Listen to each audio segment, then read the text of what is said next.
डलकोफ्लेक्स में एक चीज हम आपको बताते हैं कि एसी लॉक 300 mg या रेनटेक के नाम से गैस का दवा आता है। रेनटेक वो भी 2 रुपया एक टेबलेट मिलता है और एसी लॉक 300 ये भी। हेलो दोस्तों, नमस्कार, गुड मॉर्निंग, सुप्रभात। कैसे हैं आप लोग? उम्मीद है कि आप लोग अच्छे होंगे, स्वस्थ होंगे, खुश होंगे। दोस्तों, SCI स्पाइनल कॉर्ड इंजरी का जो पेशेंट है, इनमें सबसे बड़ी प्रॉब्लम है इंजरी के बाद हर किसी को, चाहे वो किसी भी लेवल का इंजरी हो, चाहे सर्वाइकल हो, थॉर्सिक हो या लंबर हो, सैक्रम हो, किसी भी लेवल का इंजरी है। इंजरी होने के बाद सबसे ज्यादा जो इफेक्ट पड़ता है वो है हमारा लैट्रिन और पेशाब, बाउल और ब्लैडर। ये दोनों सबसे ज्यादा इफेक्ट हो जाता है, मतलब कि सेंसलेस हो जाता है, हमें कुछ पता नहीं चलता है। पेशाब कंट्रोल करने की, लैट्रिन पॉटी कंट्रोल करने की इसकी क्षमता गायब हो जाती है। हम कंट्रोल नहीं कर पाते हैं। कंट्रोल नहीं करना ये एक तो अलग बात है दोस्तों, लेकिन इसमें होता है कि किसी को निकल जाता है डायरेक्ट और किसी को रुक जाता है, निकलता ही नहीं है। लोग बताएंगे कि कॉन्स्टिपेशन हो गया है, यहाँ तक कि डॉक्टर को जो बताएगा वो भी बोलेगा कॉन्स्टिपेशन हो गया है, लेकिन कॉन्स्टिपेशन वो नहीं होता है, कब्जियत नहीं रहता है भाई। वो हमारा जो सेंस गायब हो गया है वहाँ का, हम लोग कंट्रोल नहीं कर सकते हैं, वहाँ सेंसेशन नहीं है, इसके वजह से होता है। अब इसके लिए दोस्तों, जब निकलता नहीं है तो आप सोच सकते हैं कि किसी का एक दिन अगर नहीं निकलता है तो हालत पंक्चर हो जाता है, हालत खराब हो जाता है। गैस का दवा खाता है तो डॉक्टर के पास जाता है, उसको बेचैनी रहता है। जिसको 3 दिन, 4 दिन, 5 दिन, यहाँ तक कि 10 दिन तक जिसको नहीं हुआ हो और पेट में ही है और ऊपर से कुछ दे भी रहा है, खाना भी खा रहा है, अब सोचिए कि वो इंसान कैसे जी रहा है और किस परिस्थिति में होगा। दोस्तों, ये स्पाइनल कॉर्ड इंजरी जो है इसको एक नर्क भोग ही कहते हैं। नर्क भोग ही है, ये नर्क जैसा ही है। इसमें नर्क में पता नहीं नर्क कैसा होगा, वो तो कोई देखा नहीं है, लेकिन जीता जागता नर्क ये है। ना तो हम मरे और ना जीवित हैं, जो है सो बिस्तर पर आधा, मतलब आधा जो है सो मरा हुआ और आधा जिंदा। जिसका निकलता नहीं है, किसी तरह अगर डायरेक्ट निकल जाता है तब तो ठीक है कि चलो भाई निकल जाता है। यूरिन भी इसी तरह अगर निकल जाता है तो चलो निकल जाता है। नहीं निकलता है तो उसको ताकत लगाना पड़ता है, ताकत से नहीं निकलता है तो पाइप डालना पड़ता है। तो पेशाब तो पाइप डालने से आ जाता है, लेकिन पट्टी नहीं आता है पाइप डालने से। तो उसके लिए या तो एनिमा लगाओ, नहीं तो टेबलेट खाओ, पेट साफ करने वाला चूर्ण खाइए। उसका पेट साफ करने का सिरप आता है, सिरप पीजिए। वो भी एक टेबलेट खाने से नहीं होता है साफ, उसके जगह पर जाए डलकोफ्लेक्स 3 टेबलेट खाना पड़ता है हमको। अगर चूर्ण खाते हैं तो एक डब्बा लेते हैं तो वो 2 ही बार चलता है, मतलब आधा डब्बा चूर्ण एक बार में खाना पड़ता है।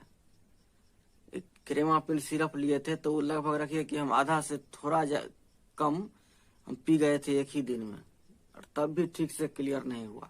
बताइए कि इसमें इंसान क्या कर सकता है, कैसे जी रहा है वो इंसान? ये बात सोचिए, सोचने वाली बात है।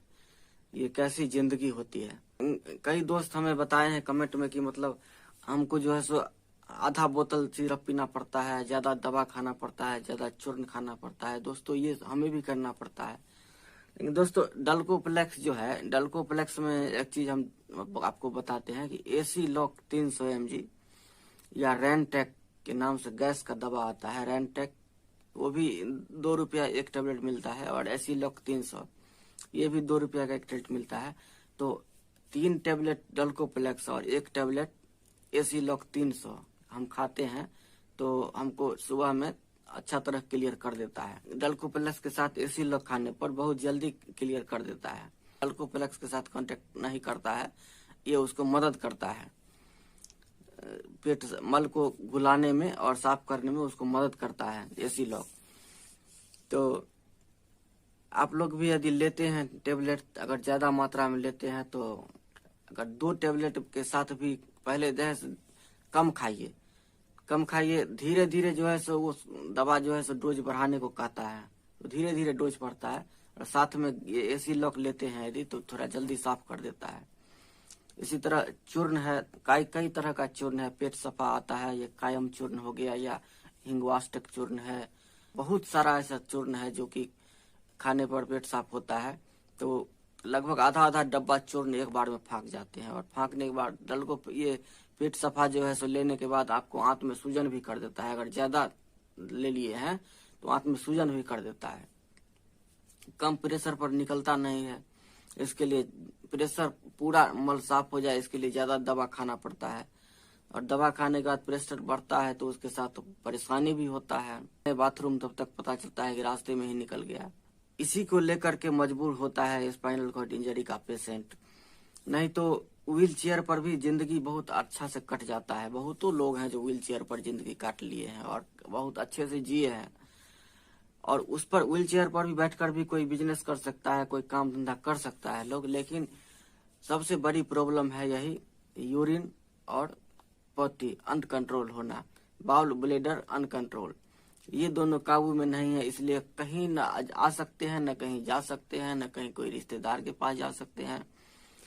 लोग वीडियो में भी बड़ी बड़ी बात बना देते हैं कि चलो ऐसे ऐसे मैनेज कर लीजिए, ऐसे ऐसे मैनेजमेंट कर लीजिए तो यहाँ से ये कर सकते हैं, वो कर सकते हैं।